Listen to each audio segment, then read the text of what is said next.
Lisa Catherine, Une mère, une fille, ça se dit. générique.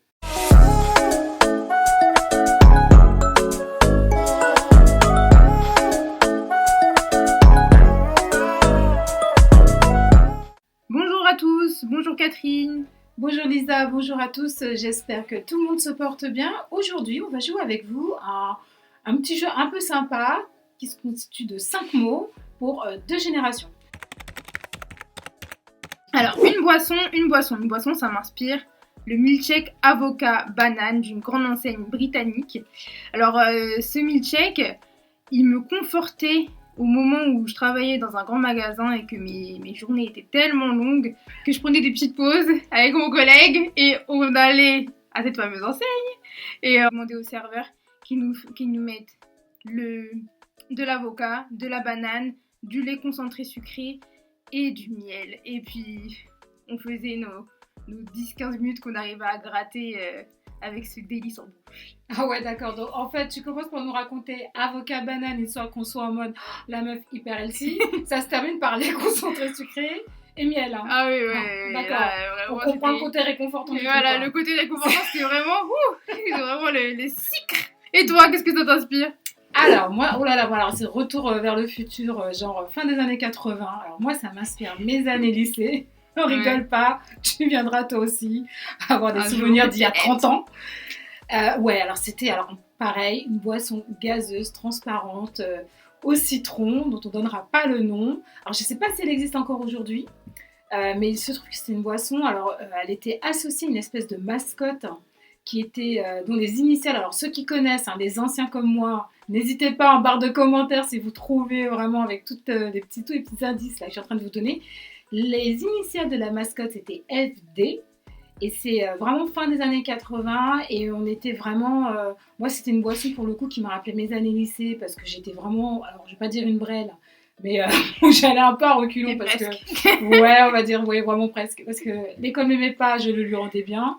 Donc du coup, mes journées, c'était ça, c'était vraiment, je buvais pas d'eau. C'était l'époque où je croyais que de boire des boissons gazeuses, c'était... Hydraté. Voilà, hydraté, exactement. Et je pense que c'était un peu comme toi, c'était le côté hyper sucré du truc, en fait. Ouais. Et du coup, donc voilà, et j'aimais l'univers, en fait, qui était créé avec ça, parce qu'après, leur mascotte, on l'a retrouvée sur des pompes, sur des sacs, des t-shirts, enfin...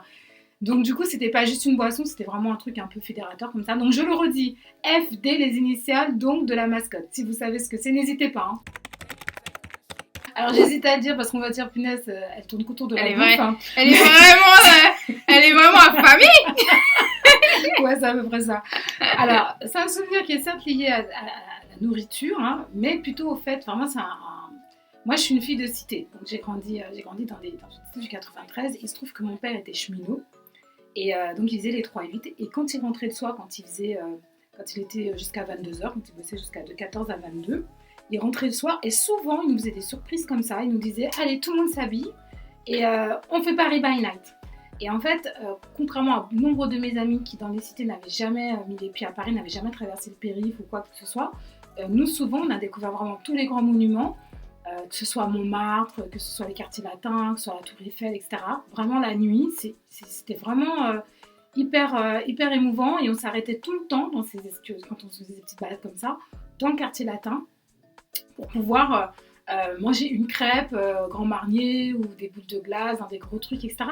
C'était simple, c'était pas coûteux et onéreux, mais c'était un vrai moment de partage et c'est quelque chose qui, encore aujourd'hui, d'ailleurs que j'ai partagé avec vous, mes enfants. D'ailleurs, c'est vraiment des souvenirs très très marquants. Hein. Bah oui, ça dépaysait, je me souviens, même quand on était place Vendôme et tout, on s'imaginait la vie de rêve, tout ça, Paris by night, la Tour Eiffel illuminée et tout, vraiment c'était vraiment top. Ouais, parce que, et moi j'incite vraiment toujours les personnes qui habitent dans les quartiers, aujourd'hui, puisqu'aujourd'hui on dit quartier, parce qu'on a l'impression que quand on change les mots, on change de réalité, donc on dit plus cité, on dit quartier, donc aujourd'hui moi je suis une maman des quartiers, mais en tout cas, moi j'incite toujours des personnes des cités, des quartiers, enfin peu importe, de traverser le périph', de sortir de leur environnement, et de ne pas hésiter à aller côtoyer le beau en fait, parce que quand tu le côtoies comme ça, tu te rends compte qu'il n'y a pas de raison que tu n'y aies pas droit. Mais ça ouvre les champs des possibles. Exactement. Donc je pense que déjà que c'est de côté, on se dit on va en dehors, voilà, on n'est pas cantonné à soi dans un espace limité. Quand physiquement déjà tu as accès à des lieux que tu imagines, que tu vois à la télé. Et c'est quand même assez hallucinant dans un pays où on est quand même... Enfin, nous, on n'habite pas super loin de Paris. Et quand je vois le nombre de jeunes dans les cités, dans les quartiers dans lesquels j'ai grandi, dans lesquels j'habite, à ne même pas être partie, tu vois, à avoir vu des choses comme ça dans Paris, je trouve ça assez dommage. Donc toi, Lisa, qu'est-ce que tu aurais comme mieux qui soit pas lié à la nourriture? T'as l'impression de parler de bouffe. Alors moi, j'ai un lien particulier avec la musique. Donc je suis amoureuse du R&B. Et donc du coup, quand il en était encore possible, j'ai eu l'occasion de voir mes artistes préférés en concert. Et donc le lieu que je choisis, c'est la salle de concert. La salle de concert, qu'elle soit petite, qu'elle soit immense, c'est vraiment un lieu d'échange, de partage. On est tous dans la même vibe, on partage tous la même énergie. Et vraiment, il y a un trop plein d'émotions. J'ai plein de souvenirs qui me reviennent en tête où j'ai crié, j'ai dansé. C'est ce que j'allais dire. Je me demandais à quel moment ça arrivait parce que, alors, ce qu'il faut que les gens sachent quand même, hein, quand t'es en train de dire ça, c'est que toi, à toi toute seule, t'enjailles tout le stade, quoi. C'est-à-dire que là, il y a des gens, ils croient qu'il faut ils sont obligés d'aller en concert à 3, 4, 5, 10. Ah, mais moi, je peux y aller toi, seule. T'ambiances, tu es la fausse à toi toute seule, quoi.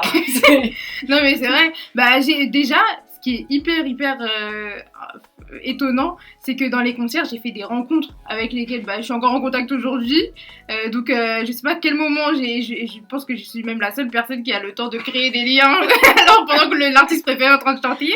Et donc, du coup, oui, je danse, je chante à tue-tête et ouais, je pleure même. Ça m'est déjà arrivé d'avoir trop plein d'émotions. Et vraiment, l'image qui me reste en tête, c'est surtout les concerts que j'ai pu faire dans des grandes salles où quand tout le monde utilise son téléphone pour filmer, parce que bien sûr on est dans une génération où il y en a certains qui préfèrent voir le concert à travers l'écran du téléphone plutôt que de voir l'artiste en lui-même, et bah du coup au final ça rend l'espace hyper joli. Et quand on tourne la tête en dehors de la salle et qu'on regarde, en dehors de l'artiste et qu'on regarde la salle, il y a tous les flashs et on a l'impression d'avoir la tête dans les étoiles. Et ça vraiment c'est quelque chose qui me manque. Non, mais c'est vrai que du coup, l'idée du concert, c'est assez fédérateur et tu as raison, l'énergie que tu réceptionnes de gens que tu connais même pas. Alors, bon, je suis désolée de parler encore de bouffe. Il se trouve que moi, les concerts mémorables dont je me souviens, c'était au Zénith sur un grand groupe antillais dont malheureusement on a perdu un des leaders dernièrement. Je me rappelle que nous, on allait avec mes tantes et tout, mais là, on allait ces gens, on faisait des excursions en famille au Zénith. Et on débarquait là-dedans avec nos bokits, alors pour ceux qui ne connaissent pas, c'est des plats antillais, mais c'est comme des sandwichs, mais c'est des petits pains frits, etc. Donc on remplit de poulet ou de morue, de ce qu'on veut. Et en fait, on était tellement bouillonnantes, on criait, on chantait, on dansait tellement fort que les gens des rangs devant se tournaient ou venaient nous rejoindre, quoi. Mais et c'est vrai que tu as raison, ça m'étonne pas. que c'est... Vous voyez de qui je tiens. Mais du coup, c'est vrai que c'est un moment de partage en fait. Non, mais c'est ça, c'est un moment de partage. Ça réunit, ouais, tout le monde est dans la même énergie. Ouais, c'est super fort. Même, je me souviens, quand le concert il est fini, j'étais portée par une énergie positive. Limite, j'ai envie de courir dans la rue. T'as plus rien, mais ah ouais, il n'y a plus de voix, il n'y a plus rien, il n'y a plus d'énergie. Mais le corps, il est tout en joie, je sais pas. Ça doit libérer l'hormone du plaisir, je sais pas. Ah, sans doute, hein. Alors, là, c'est toi, maman. Maman qui sait très bien, puisque en fait, à l'époque où toutes mes copines elles étaient à fond dans Laurie, Matt Pokora et tout, toutes mes copines, elles étaient à fond. Hein. J'ai tous ces artistes-là qui étaient à la mode. Moi, mon artiste préféré c'était Corneille. Donc il sort parce qu'on me vient de loin. Et là, c'est le coup de foudre. Je sais pas pourquoi, parce que j'étais quand même relativement jeune. Je sais plus la date. Mais voilà, je demande à ma mère de m'acheter l'album. Et puis de ça, s'en est suivi une grande histoire d'amour musicale. Voilà, toute seule. Toute seule, mais parce que du coup, c'est vraiment le premier artiste où j'attendais chaque occasion, chaque anniversaire, chaque Noël pour avoir ces albums. Je demandais qu'on m'achète les singles. J'ai eu l'opportunité aussi d'avoir un autographe, puisque ma marraine elle travaille à l'aéroport et elle avait eu la chance de le croiser et il avait accepté de signer une petite dédicace sur son billet de départ d'accès.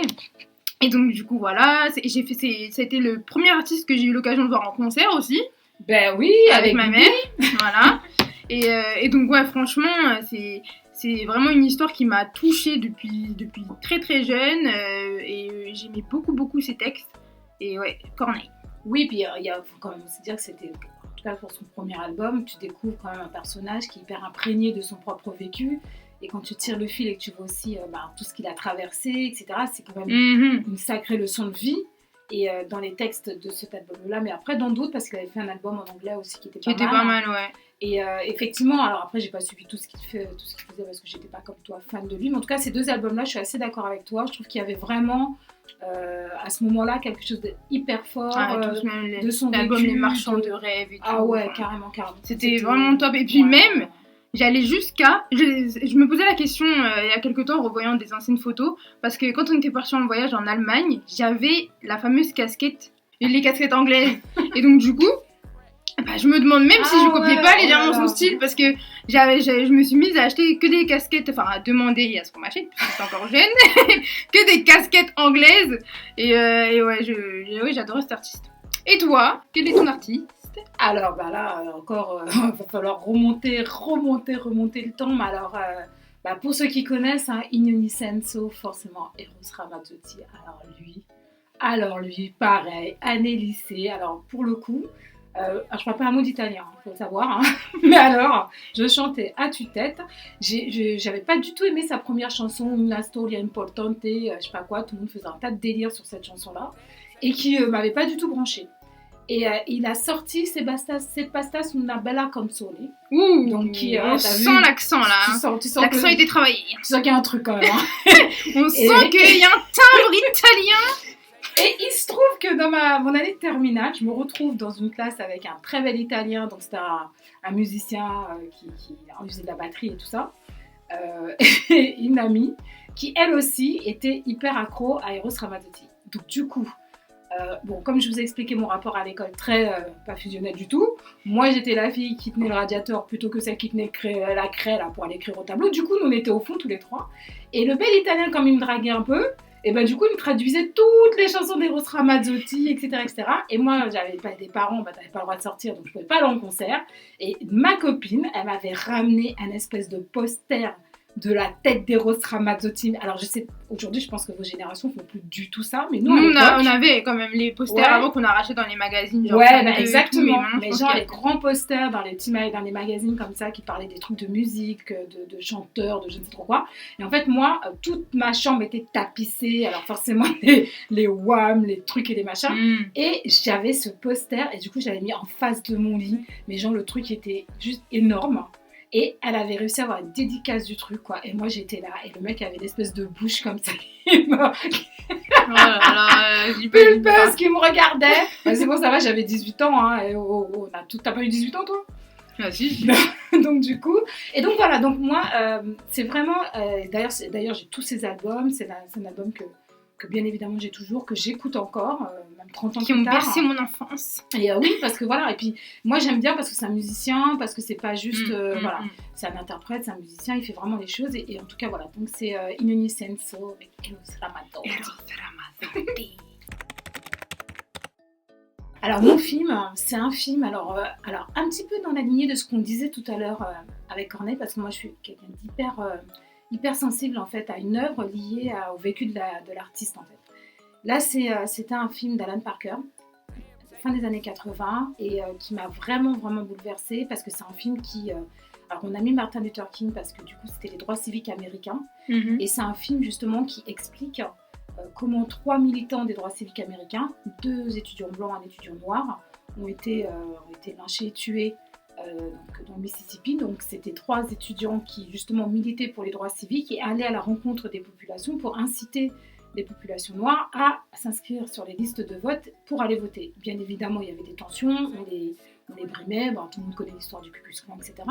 Et en fait, c'est un film qui m'a vraiment bouleversée parce que ça montrait le fait dans l'union, indépendamment des couleurs, comment dans un combat commun, tu vois, ils avaient dépassé la frontière, ils avaient dépassé leur peur, et ils savaient très bien qu'en allant là-bas, ce qu'ils risquaient, et ça les a pas arrêtés. Et en fait, c'était ces 3 jeunes-là, ces 3 étudiants, mais il y en a eu plein d'autres, ont donné leur vie pour une cause qui était plus grande qu'eux, pour défendre les droits de personnes qui connaissaient même pas.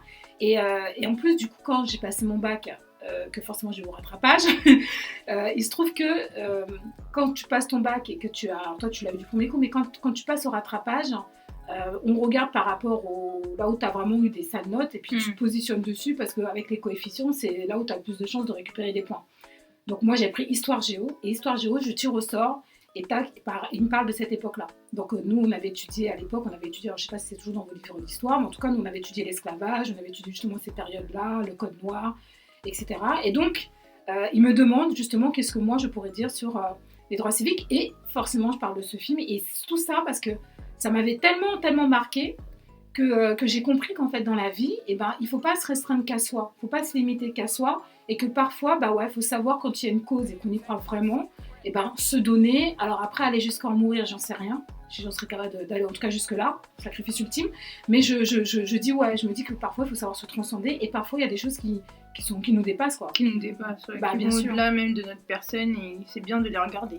Ouais, puis grâce à Mississippi Burning, j'ai eu mon bac, parce que du coup j'ai le mec il m'a donné une super bonne note, mais alors c'est vrai que du coup j'étais tellement habitée par le truc, bon je vais raconter toute la vie du bordel, mais c'est vrai que c'est ce film là, et puis bon forcément un petit câlin à Martin Luther King parce que fondamentalement c'est quand même quelqu'un qui a marqué son temps. Et toi du coup alors qu'est-ce que tu aurais comme film de marquant? Alors mon film marquant c'est Stepping. Alors du coup avec des acteurs qui maintenant sont assez problématiques, donc je tairai le nom. Mais alors ce film, c'est vraiment un film qui m'est cher déjà, parce que déjà il parle de danse, et donc il faut savoir que moi la danse, depuis que je suis toute petite, je suis une passionnée de danse.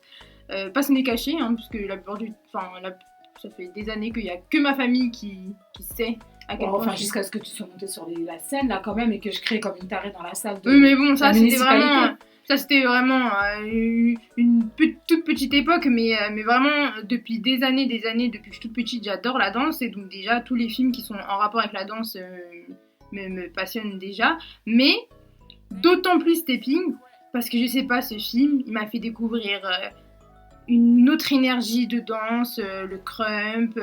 Il m'a marqué aussi parce qu'il y avait une scène assez violente. Qui, quand j'ai vu la mort d'un acteur, en fait, ma mère, faut savoir, petite parenthèse, que quand il y avait marqué interdit moins de 10 ans, c'était interdit moins de 10 ans, interdit moins de 12 ans, interdit moins de 12 ans. Et donc, en fait, j'avais jamais vu auparavant vraiment une scène de violence à la télé.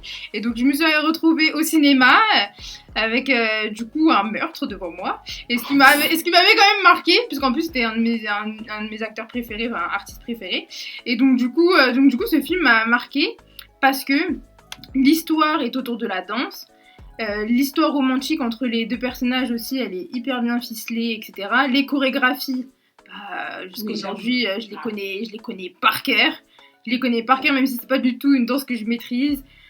Vraiment, enfin, les sons aujourd'hui, je pense que si on les met dans une soirée, tout le monde aura les scènes mythiques en tête. Et c'est ma scène préférée qui dure quelques secondes, mais que je me suis repassée en boucle sur YouTube, c'est celle dans la piscine, vraiment.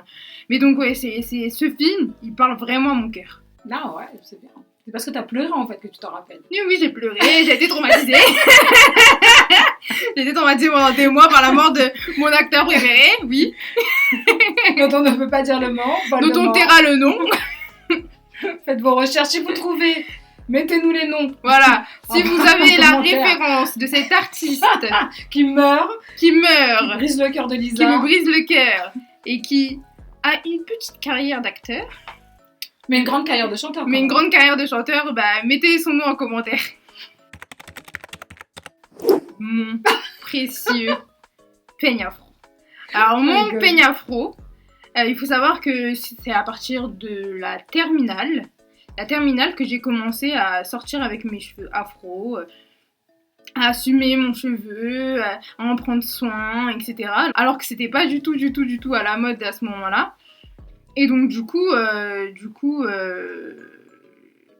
voilà, au début je savais pas du tout comment m'occuper forcément de mes cheveux, les huiles que mes cheveux appréciaient, etc. Les peignes qu'il fallait que j'utilise, les brosses et tout. Et donc au fur et à mesure des années, j'ai maîtrisé mon cheveu et ce qu'il apprécie. Et donc en fait, le peigne afro, ça a été l'objet clé, c'est l'objet clé de mon quotidien, puisque maintenant, mes cheveux ne sont touchés que par le peigne afro et de l'eau. C'est-à-dire que je sais que quand je veux faire une opération sur mes cheveux, que je vais bien les démêler, etc., je les humidifie, je vais de la pointe à la racine avec mon petit peigne tout doucement et à limite pas de casse. Donc à part quand mon cheveu est vraiment fatigué, etc., mais vraiment le peigne afro ça a été l'objet indispensable dans ma routine, alors que avant tout ça, j'en avais même pas. Bah alors c'est bien parce que c'est un objet quand même hyper intergénérationnel, hein, parce que pour le coup, c'est clair. Voilà, moi je l'utilise pas parce que moi je me démêle au doigt, enfin on est nappés toutes les deux, mais bon pour le coup, enfin on n'a pas les mêmes naturels, techniques, mais on n'a pas les mêmes techniques. C'est vrai que moi je fais, voilà, c'est qu'avec mes doigts, mais effectivement le peigne afro en tant que tel, il est vraiment un lien de génération. Parce que effectivement, moi je suis des années 70 et des années 95, voilà. Et puis du coup c'est un lien, on s'y retrouve toutes les deux parce que c'est vraiment un outil. D'ailleurs même ton frère je crois qu'il avait il commence à s'y mettre aussi. À se mettre aussi au peigne afro, donc ouais c'est un outil assez magique. Et toi, quel est ton objet? Alors moi mon objet ça va être, alors bon là la photo elle est un peu trompeuse, hein, j'ai pas ça chez moi. La bibliothèque n'est peut-être pas remplie, en effet. Ça fait genre mais c'est pas chez moi. Mais en fait le mot magique c'est encyclopédie. Pourquoi? Parce que alors moi pour le coup je détestais l'école, mais j'adorais savoir les choses, j'adorais apprendre, fouiller, comme je vous le disais. Moi je tirais le fil quand je regardais un film et qu'on me disait ça c'était tiré d'une histoire vraie, je plongeais dans les bouquins pour essayer d'avoir l'information, et du coup forcément de fil en aiguille ça passait, je pouvais passer plus de 2 heures à faire ça parce que je commençais par un point d'entrée du nom de la personne qui m'avait intéressée, mais forcément on te met dans un contexte historique en te disant les liens qu'il avait avec Trucmuche et Bidule et machin, nanana. Et donc du coup, je passais mon temps dans les encyclopédies parce que alors nous, ce qu'on avait, d'ailleurs on était là dans la bibliothèque du coup de la cité, les voisins venaient frapper chez nous pour pouvoir faire leurs devoirs, récupérer des bouquins. Mes parents avaient acheté toutes les encyclopédies qui pouvaient exister à l'époque.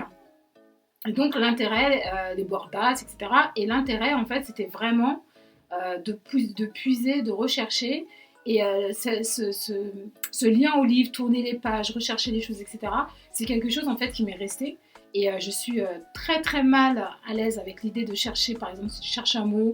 Enfin, moi je joue avec vous, quand je vous demande d'aller chercher un mot, moi j'ai mes diplômes d'anglais. Sur internet. Ah bah ouais, quand moi j'ai appris l'anglais, j'ai encore mes bouquins quoi. C'est le lien au livre, le rapport à la page que tu tournes, l'odeur que peut avoir le bouquin, etc. Et je trouve que ça, c'est quelque chose, en tout cas, alors, je regardais une émission sur une chaîne dimanche qui repasse des trucs un peu comme ça sur les familles, et une des blagues des parents était comme moi, enfin, et les gamins leur disaient, mais nous, c'est un amour qui est dit, et le père dit, ça mourra jamais, ça va jamais mourir, ça peut pas mourir, justement c'est une expérience unique de chercher dans un bouquin, et la gamine qui lui dit, ça va mourir parce qu'en fait ça va mourir avec votre génération quoi, donc enfin avec la mienne quoi en gros, et je trouve ça dommage. Mais après je pense qu'il y a encore des gens de ma génération qui aiment le livre, etc. J'espère. Je pense que c'est vraiment une question d'éducation aussi, et parce que moi personnellement la lecture j'aimais bien, mais j'ai jamais été très recherche dans les encyclopédies et tout de base. Moi j'étais pas lecture par exemple, tu vois, moi je lisais pas, mes parents lisaient pas, j'avais pas ce lien au livre. En fait c'était le côté chercheur, un peu de trésor, tu cherches le truc, et je trouve que le rapport au toucher, c'est-à-dire que ça unifie plusieurs sens, tu utilises plusieurs sens. Tu utilises ta vue, t'as l'odorat parce que des fois ça a une petite odeur, tu vois, moi il y en avait plein qui étaient des couvertures en cuir, donc ça a une odeur particulière. En même temps t'as le toucher, parce que t'en avais qui étaient en papier glacé, d'autres qui étaient en feuille un peu plus fine, etc. Donc en fait ça allie plusieurs sens, et ça tu le retrouves pas, c'est assez froid l'informatique, c'est voilà. Quand c'est dématérialisé, ça veut bien dire ce que ça veut dire. Et du coup, je trouve que le rapport à l'objet, et la façon dont l'objet vit avec toi, c'est quand même autre chose. Mais donc voilà, et c'est quelque chose qui m'est resté encore aujourd'hui, effectivement, parce que moi, quand je lis un livre en anglais, je vais chercher, si j'ai besoin d'avoir des mots, je vais chercher dans mon dictionnaire dans mon dico en anglais. Même si l'avantage quand même de l'informatique, c'est que tu peux avoir les tonalités, c'est-à-dire tu peux entendre le son et avoir la vraie prononciation que ton livre ne te donne pas. Mais voilà, donc voilà, moi je dirais the best of the best, encyclopédie. Alors merci, maintenant c'est à vous de jouer, en nous disant en commentaire ce que chacun de ces mots vous inspire. N'hésitez pas, si vous avez reconnu des références, des artistes, des lieux, dont on a parlé, à nous les mettre en commentaire, à mettre un petit pouce bleu si vous avez aimé voir la vision de 2 générations. Ouais, et puis surtout, faites partager aussi vos propres mots. On serait hyper heureuse de voir un petit peu justement dans quelle team vous vous trouvez. Hein. La team jeune, ou la team mature, un peu moins jeune. La team expérimentée, la team avec l'expérience de la vie.